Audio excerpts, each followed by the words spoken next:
You've maybe heard of the phrase eat the frog, which is essentially doing the really hard thing or that really not something you want to do thing and doing that first thing in the morning. Now that's great, and if it works for you, keep with it. But for me, I find that snowballing my motivation works better.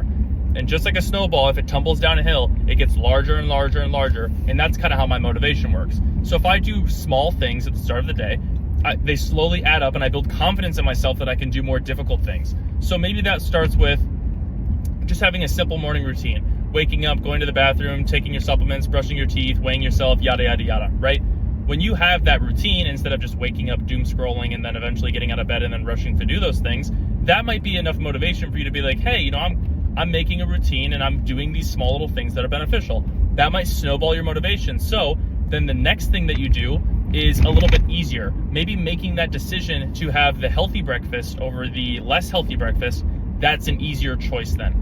Maybe when you get to lunch on your work break, you're like, you know what, I'm actually gonna eat, and then as soon as I'm done eating, I'm not just gonna sit here on my phone, I'm gonna walk around the office or whatever else. Maybe that's another thing that then adds up. And then all of these small little things add to you building confidence in yourself that you can do difficult things, because even if they're small, you're stacking up so many that it becomes one big thing. Your whole day then has been you doing these small little things that add up. So then when a big thing pops up, maybe at the end of the day, you're supposed to, as you're part of your new routine that you're trying to build, you want to work out.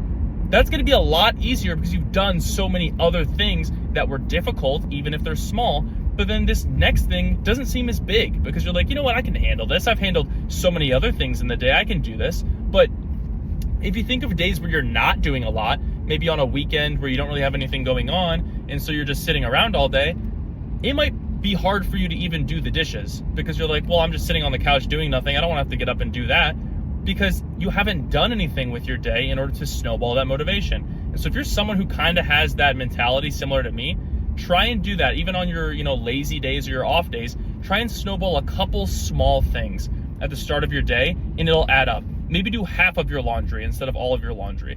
Maybe put a couple of plates away instead of doing the entire dishwasher load full of dishes.